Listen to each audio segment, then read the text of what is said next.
नमस्कार, मी शिरीष भरत, शिवसेना उद्धव बाळासाहेब ठाकरे। आमचे लोकप्रिय उमेदवार संजयजी वाघेरे पाटील साहेब यांचा पनवेल ग्रामीण इथे दौरा सुरू झाला। त्या दौऱ्यामध्ये आम्ही संपूर्ण ग्रामीण भाग गावोगावी जाऊन टिंगून काढला आणि हे करत असताना कोण आजिवली, वारदोली, डिंगार आणि संपूर्ण ग्रामीण भागातली जेवढी गाव आहेत तेवढी आम्ही काढून कलमोळीमध्ये जवळजवळ 4 सभा घेतल्या। त्याप्रमाणे कलमोळीतल्या काही ज्येष्ठ नागरिकांची आमच्या गाठीभेटी झाल्या, काही धार्मिक स्थळांना भेटी झाल्या आणि असं करत आम्ही जवळजवळ ग्रामीण भाग सुखापूर सारख्या ठिकाणी मोठं काळाचं कीर्तन होतं। विठ्ठल रुग्णालय जवळजवळ तिथे 3-4 हजार लोक होती, त्यांच्या समोर सुद्धा आमचा कार्यक्रम झाले। असे आम्ही बरेचसे कार्यक्रम आम्ही घेतलेले आहेत आणि हे कार्यक्रम करत उद्या सुद्धा आमचा दौरा तळोजा फेज 1, फेज 2, खारघर, कामोटे, खांदा असा दौरा उद्याला सुद्धा आहे। कारण हे दौरे आम्ही करताना लोकांचा प्रतिसाद चांगला आहे आणि हा प्रतिसाद चांगला मिळत असताना लोक सांगतायत की आपले उमेदवार जे वाघेरे साहेब आहेत, हे वाघेरे साहेबांना त्यांचे काही प्रश्न आहेत ते अगोदरचे उमेदवारांनी काय सांगितलेले सुद्धा कामं केली नाही आणि कामं का झाली नाही त्याचे सुद्धा लोकांनी बरेचसे त्यांचे प्रश्न मांडले आणि हे प्रश्न मांडत असताना आपल्या उमेदवारांनी सांगितलं की आपण ज्या टायमाला आपली सत्ता आली की आपण निवडून आलो की आम्ही हे प्रश्न मार्गी लावूच आणि हे प्रश्न मार्गी लावण्यासाठी तुम्ही ज्या ज्या टायमाला आम्हाला आवाज द्याल, बोलवाल, न बोलवता सुद्धा आम्हाला माहित होतं तर आम्ही ते काम करणार आणि जनतेचे काम करण्यासाठी आम्ही जनतेचे प्रतिनिधी म्हणून तुमच्याकडे आज आम्ही आलेलो आहोत असे लोकांना सगळ्या गोष्टी सांगितल्या आणि त्याप्रमाणे लोकांचा प्रतिसाद चांगला म्हणजे प्रत्येक ठिकाणी 200-250-300 प्रत्येक ठिकाणी मिटिंग चर्चेसाठी लोक प्रत्येक गावोगावी येत होती आणि त्यांनी त्यांच्या सगळ्या काही गोष्टी आहेत या अशा मांडत लोकांपर्यंत आम्ही ते पोहोचवलेले आहेत, उमेदवारांनीच पोहोचवलेले आहेत आणि सांगितलं की जी 13 तारखेला इलेक्शन होणार आहे त्या 13 तारखेला इलेक्शन मध्ये शिवसेना उद्धव बाळासाहेब ठाकरे त्यांचे उमेदवार संजयजी वाघेरे पाटील साहेब यांना 3 नंबरवर त्यांचं नाव आलेलं आहे। त्यांची निशाणी मशाल,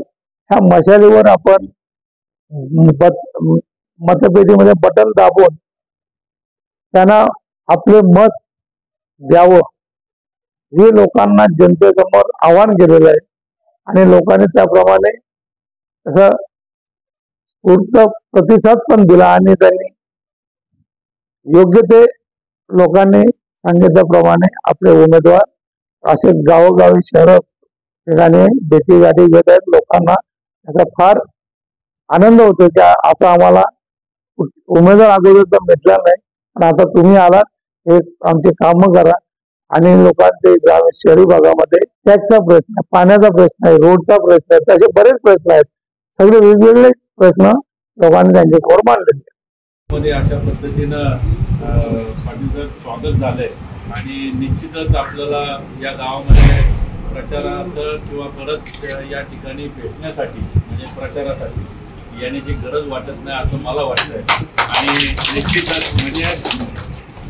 तुम्ही जबाबदारी दिल्यानंतर परत आपल्याला भेटीसाठी आम्ही या ठिकाणी येणार आहोत म्हणजे प्रचारासाठी परत यायला लागणार नाही अशी परिस्थिती इथल्या ग्रामस्थांनी केलेली आहे आणि निश्चितच आपल्याला जसं बाळाराम पाटील साहेबांनी सांगितलं की आपल्याला आजचा प्रचार झाला म्हणून थांबायचं नाही, आपले जे काही परिचय पत्रक आहे, पॅम्पलेट आहेत हे लोकांपर्यंत पोहोचवणं आणि लोकांना आपली निशाणी जी मशाल आहे, जसं पाटील साहेब म्हटले की चांगल्याच्याही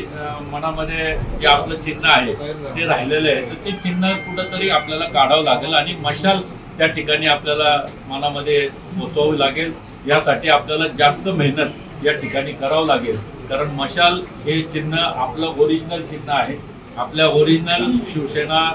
उद्धव बाळासाहेब ठाकरे या पक्षाचं ओरिजिनल स्वर्गीय हिंदू हृदय सम्राट बाळासाहेब ठाकरे यांनी ज्यावेळेस पक्ष स्थापन केला, त्या पक्ष स्थापन झाल्या त्यावेळेस आपलं मशाल चिन्ह सुरुवातीला होतं। आता तेच मशाल चिन्ह पुन्हा एकदा आपल्याला मिळालेलं आहे आणि या मशालीच्या माध्यमातून आपल्याला या देशामध्ये एक नवीन क्रांती करायची आपल्याला, आणि त्यासाठी आपल्याला सगळ्यांना एकत्र येणं गरजेचं आहे। त्यासाठी आपण आज या ठिकाणी जे एकत्र आलोय, नयनासारखा प्रकल्प आहे, आणखी काही गोष्टी ज्याचा उल्लेख बाळाराम पाटील साहेबांनी आपल्या भाषणामध्ये केलेला आहे। निश्चितच यासाठी मी तुमच्या खांद्याला खांदा लावून काम करेल आणि हा प्रकल्पाचा जोपर्यंत तुम्हाला समाधान होणार नाही, जोपर्यंत तुम्ही हा म्हणणार नाही, तोपर्यंत मी तुमच्या बरोबर राहील आणि कुठलंही काम असू द्या तुमच्या बरोबर या ठिकाणी मी नेहमी येत जाईल। आणि जे मागचे 10 वर्ष जे आहेत ते पुसून काढण्यासाठी आपल्याला इथून पुढच्या 5 वर्षामध्ये हे 5-10 वर्ष आपल्याला पुसून काढायचंय। आपल्याला जे काम करायचंय लोकांच्या कामासाठी, लोकांच्या सुखदुःखामध्ये आपण सामील व्हायचंय। त्याचप्रमाणे आपल्यावरती जे संकट आले, या संकटाला आपण त्या ठिकाणून बाहेर काढायचंय, त्या दृष्टिकोनातून आपण नेहमी प्रयत्न करणार आहोत। मी एवढाच शब्द देतो की तुम्ही जोपर्यंत नयना असेल, कुठले बाकीचे जे प्रकल्प आहेत, हे प्रकल्प जोपर्यंत तुम्ही मला आदेश देत नाही तोपर्यंत हे प्रकल्प होऊ देणार नाही, याची खबरदारी मी नक्कीच घेईल आणि आपलं मत संसदेमध्ये मांडण्यासाठी, त्या ठिकाणी भांडण्यासाठी मी नेहमी तत्पर राहील, एवढंच मी आपल्याला खात्री देतो। आणि येत्या 13 तारखेला आपलं चिन्ह जे आहे मशाल आहे, मशालीच्या समोर बटन दाबून आपण त्या ठिकाणी भरघोस मतानं या संसदेमध्ये पाठवण्यासाठी आपण प्रयत्न करावे। विनंती करण्यासाठी या ठिकाणी आलेले आहेत। तर आता आजचा दौरा हा धावता दौरा होता, पण तुम्ही आमचा 1 तास ऑलरेडी जास्त घेतलेला आहे, त्याच्यामुळे फार वेळ आम्ही काही घालवणार नाही। आपल्याला या गावामध्ये यावं आणि विनंती करावी अशी परिस्थिती नाही आहे। निवडणुकीच्या वेळेस आपण साऱ्यांनी जो जबरदस्त माहोल या ठिकाणी निर्माण केलात आणि जे जबरदस्त यश खेचून आणलं, त्याच यशाची पुनरावृत्ती आपल्याला या निवडणुकीमध्ये करायची आहे। निवडणूक जरी लोकसभेची असली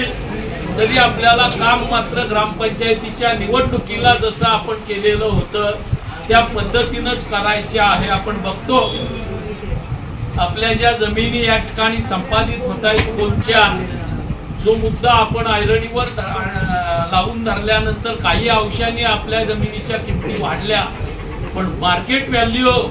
आणि सरकार आपल्याला जी देतंय तो नुकसान भरपाई याच्यामध्ये जमीन आसमानाचा अंतर आहे। आता हे सारं कोण ठरवतं, तर भूसंपादनाचा कायदा हा केंद्राने जो केलेला आहे, खरं तर 2013 साली मनमोहन सिंग सरकारनं जो कायदा केलेला होता, त्या कायद्याअंतर्गत जर आपल्याला दिले असते तर आपल्याला मार्केटच्या बरोबरीनं पैसे मिळाले असते। पण शेतकऱ्यांना रस्त्यासाठीचे पैसे द्यायची वेळ जेव्हा येते तेव्हा सरकार त्या जमिनींचं रेडी रेकनर कमी करतं आणि आपलं नुकसान करून ठेवतं।